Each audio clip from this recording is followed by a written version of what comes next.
Welcome to a go. This video has been a long time coming. We've had so many crazy experiences going to estate sales, especially when we've been the first ones in line. The reason I'm making this video now is because of the horrible experience we had this past weekend. So let's get into it. One of the experiences we had wasn't really an awful experience, just an interesting one. Whenever we go to estate sales that are 150 miles away, we try to make sure and be the first ones there. So many times we'll show up at 2 in the morning, sleep in the car, and hopefully be the first ones in line. Most of the time it works out for us, sometimes it doesn't. But this particular one, my wife and I got there first, and a couple hours later, another lady showed up, I think with her mother, and we were talking, being all friendly with each other. But once the sale started and it was time to head inside, it was pure business from then on out. At first, we weren't allowed on the property. We had to wait on the road, had to walk down this driveway, into the house, get to the back of the house, up the stairs, and to the Danish wall unit. It's funny because I ran up there, was taking the tags off, while my wife is trying to find the lady to let her know that we were buying it. At the same time, the lady was saying, "This is my piece, this is my piece," trying to find the lady, but we beat her to it. And it's funny because then on out, she didn't even act like we existed. So it's just kind of funny how people can be all friendly. Once it's down to business, they're really not your friend. But I didn't mind. I know I'd never see that lady again anyway. That wasn't a bad experience. It was great for us. Another time, there's a sale outside of San Antonio, and we ended up getting there really early, but not early enough. There was another guy with 2 of his friends that were in front of us. And most of the times at estate sales, you don't really discuss with the other people what you're looking for, because they might be looking for the same items, and that can create more competition. And really, it's just about etiquette. You just don't discuss what you're looking for with other dealers. So it was nerve-wracking this whole time. We thought, oh man, we had some stuff we really wanted, some Adrian Pearsall seating, as well as a pair of peacock chairs. And for the next few hours, it was nerve-wracking not knowing what they were looking for. But luckily, they were looking for clothing and stuff completely different than what I was looking for. So we were able to snatch exactly what we wanted. A little ways behind us, there was a couple of ladies that have a store in San Antonio. And it's such a small world, they were actually renting a space in a building next to a lady that I used to work for. But there was so much stuff in there and so many rooms, I had no idea that that house even had that furniture. So they grabbed most of everything. Like I said, we were happy with what we picked up, and I picked up a lot more other things as well. So while we weren't able to get everything like those 2 ladies were able to grab, at least we got what we went for. There was another sale we attended. Again, we were first in line at this one, and we're waiting to get an Adrian Pearsall sofa with built-in end tables. And like a lot of the times, we get there 3 or 4 hours before anybody else shows up. Well, there's 2 ladies behind us. I think there were about 2 or 3 people behind us. And when the sale started, I went straight in and grabbed the ticket off the sofa. And at that moment, there was one of those ladies screaming,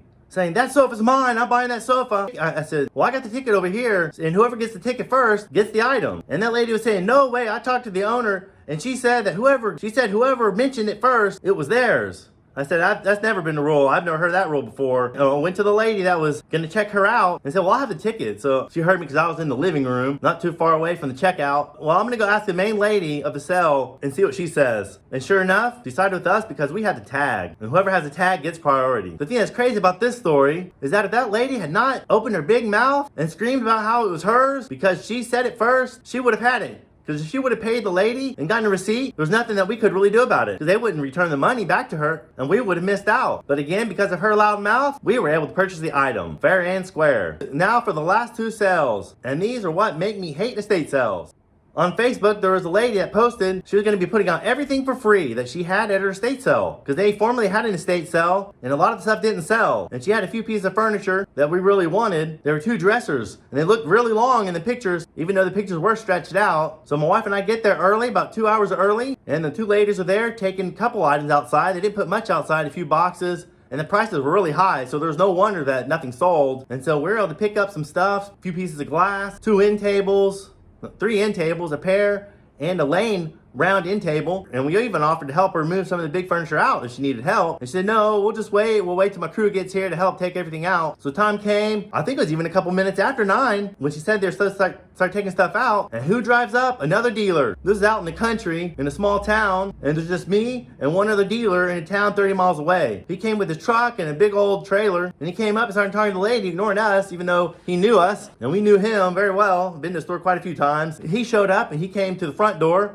with his trailer and everything, while we're on the side door waiting for them to pull the furniture out. And we're telling her, we actually told her about an hour before that we were wanting the dressers that she was giving out for free. And I guess she didn't hear me, because once 9 o'clock rolled around, we asked her again. We said, "Well, we just want the dressers." Well, we're asking about the furniture, they're gonna be taking it out. She goes, "Well, this other guy, he's already picking up just some he's going to be picking up some of the stuff. I said, yeah, it's probably what we want. Well, it's just a few key pieces that he wants. I said, yeah, exactly pieces that we want. In the listing, it said you have to show up. Whoever gets to the furniture first, it's theirs. But they had already made arrangements with him to come pick it all up. So, oh boy, I was irate. I got so mad. We ended up getting, my wife tried to calm me down and talk to the ladies. She went inside, talked to the ladies. They let her into the game room there on the side door, and they're going to give me the sofa. So I started helping take the sofa out, and I kept going on and on about how unfair that was, because we were here in line waiting for hours, and even when we told you what we wanted, they just ignored us. A guy came from the front room, started screaming at me, telling me to get out of their house. But that's how it goes. They're always in the right, even though they're in the wrong. Because we were there waiting in line, just like the listing said. But they decided to go ahead and give it to somebody else, make other plans beforehand. But in those instances, there's really nothing you can say or do. So if you get upset, it'll be your fault, not theirs, that they had horrible communication. So we took off with a couple things that we had that they had put outside.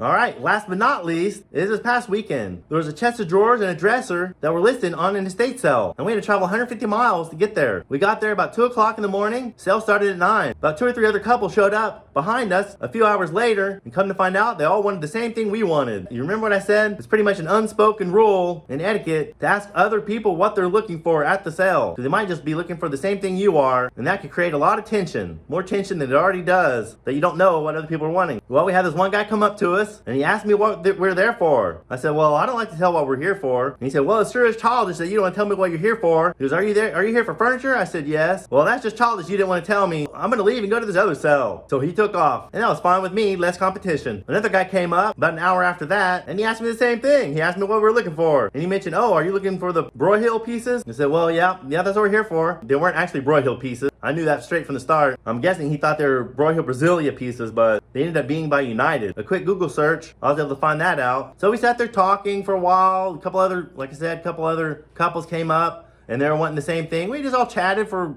an hour or two, 3 hours. Well, the 2 ladies showed up that were running the sale, and a little bit before the sale, she came to the front door to put some of the signs out, and I asked her where these 2 pieces were. I showed her a picture. You just go through this room and down the little hall, and there they are.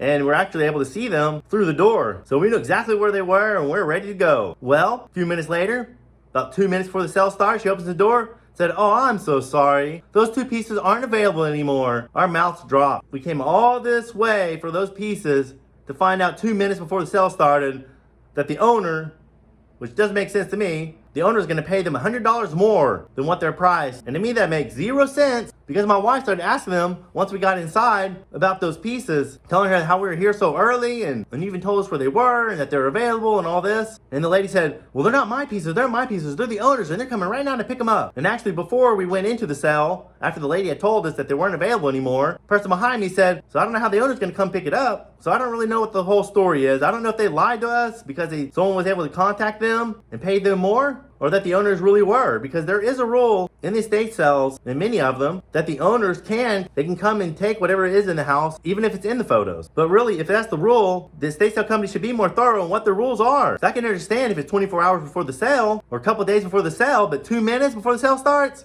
That's a little ridiculous. But anyway, I was calm the whole time. I was upset about it, but I was like, what in the heck do I even say? I had no feelings, so I was like, I don't even know what to say. This is just so ridiculous. Then I just let it go. I said, well, what am I going to do? What am I going to do? Nothing I can do. So I ended up picking up a few items, but it wasn't enough to even pay my gas, and especially not to pay my time and the headache of not getting even a wink all night long because of waiting in line. So those are a few of our many experiences. Some interesting ones where we still came out ahead, and others where it was a complete waste of our time and money. It seems that a lot of people on YouTube don't really share the bad experiences that they might have. I think for a lot of reasons. A lot of the ones I watch, they never go to the state sales to be first in line. They always go last day or a few hours after the sale starts. And I'm not that way because I have to travel far. So I got to make sure and be the first in line or close to it to make it worth it. And those are the experiences you're going to have if you go early. So you can have a thick skin and know that it might not go as planned. I hope you enjoyed this video and you learned a little from it. So thanks for stopping by, and we'll catch you next time.